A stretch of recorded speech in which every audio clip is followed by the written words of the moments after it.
प्यारे बच्चों, कैसे हो आप सभी? I hope you all are doing well. बच्चों, आज मैं आपके लिए एक नई कहानी लेकर आई हूँ।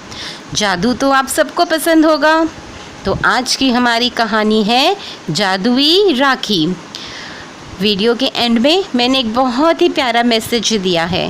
वीडियो को एंड तक ज़रूर देखना। Do like and share my video and subscribe my channel. Let's start.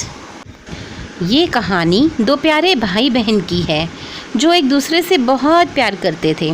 Sheila का भाई कार्तिक जो बहुत ही मेहनती था और उसके माँ बाप के गुज़र जाने के बाद उसका ध्यान रखता था, और बहुत मेहनत करने के बाद उसने विदेश का वीज़ा हासिल किया और वहाँ नौकरी करने चला गया। अचानक से देश में कोरोना अलर्ट होने पर शीला बहुत ही घबरा गई और उसने तुरंत ही अपने भाई कार्तिक को फ़ोन किया। या आप ठीक हो ना? क्या वहाँ भी लॉकडाउन कर दिया?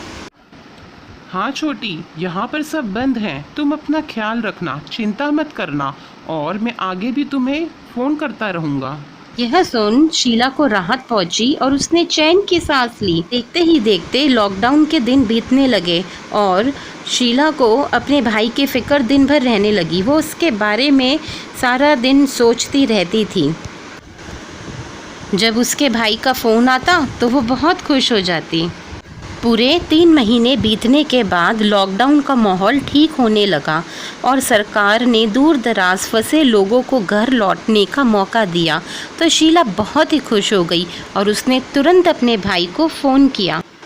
भैया, आप आ रहे हो ना? आपके बिना राखी बहुत अधूरी है। मुझे आपकी बहुत चिंता हो रही है। हाँ छोटी, मैं आ रहा हूँ, तुम फिक्र मत करो, और मेरे पास तुम्हारे लिए बहुत सारे गिफ्ट हैं।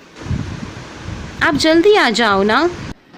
देखो, उसमें तो वक्त लगेगा, 2 बार फ्लाइट चेंज करनी पड़ती है और मुझे यहाँ थोड़ा सा काम भी है, पर मैं आ जाऊँगा।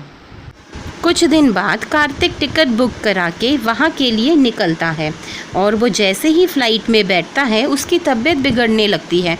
उसे खांसी होती है और सांस लेने में भी तकलीफ़ होने लगती है।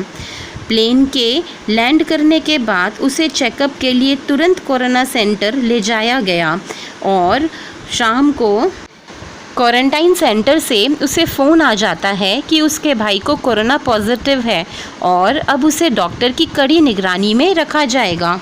यह सुनकर शीला के होश उड़ जाते हैं। उसका दिल टूट जाता है। उसका इकलौता भाई अब कोरोना की चपेट में आ गया था और शीला बहुत रोती है। धीरे धीरे दिन बीतते हैं पर क्वारंटाइन सेंटर से कोई खबर नहीं आती। उसके भाई की कोई खबर नहीं आई। जैसे ही राखी का दिन आता है उससे बर्दाश्त नहीं होता।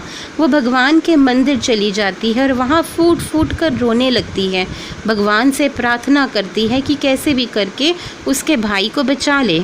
एक बूढ़ी औरत जो वहाँ खड़ी ये सब देख रही थी उसके कंधे पर हाथ रख कर कहती है, क्या तुम्हें इतना भरोसा है भगवान पर? हाँ, मुझे भरोसा है, क्योंकि आज राखी है और मैं अपने भाई को मुझसे दूर होता नहीं देख सकती, क्योंकि माँ बाप के गुजर जाने के बाद सिर्फ मेरा भाई ही बचा है मेरे पास। अब मैं क्या करूँ? और अचानक से ज़ोर से रोशनी होती है और शीला की आंखें बंद हो जाती हैं। जैसे ही शीला ने अपनी आंखें खोली तो उसके सामने स्वयं देवी माँ थी और वो शीला से बोली, तुम्हारा दिल और तुम्हारी सोच दोनों ही पवित्र हैं। तुम्हारे भाई को अब तुमसे कोई छीन नहीं सकता। ये बोलते ही देवी माँ के हाथ से एक राखी निकलती है जो वो शीला को दे देती हैं और कहती हैं, ये राखी लो और अपने भाई की कलाई पर बांध दो और कल सुबह होने का इंतज़ार करो। शीला तुरंत ही वो राखी ले लेती है और देवी माँ के पैर छूती है और उनसे आशीर्वाद लेती है और फिर भागते हुए क्वारंटाइन सेंटर पहुँचती है। और वो राखी बहुत ही रिक्वेस्ट करने के बाद, डॉक्टर्स को मनाने के बाद अपने भाई की कलाई पर बांध देती है और बाहर ही एक बेंच पर सो जाती है। अगले दिन सुबह होने पर कार्तिक को होश आ जाता है और वो ठीक हो जाता है। डॉक्टर्स भी यह अजूबा देखकर चौंक जाते हैं और विश्वास ही नहीं कर पाते। फिर खुशी खुशी दोनों भाई बहन घर लौट जाते हैं। प्यारे बच्चों, राखी सिर्फ यही नहीं सिखाती कि भाई ही बहन की रक्षा करेंगे, कभी कभी बहन भी भाई की रक्षा करती है। धन्यवाद।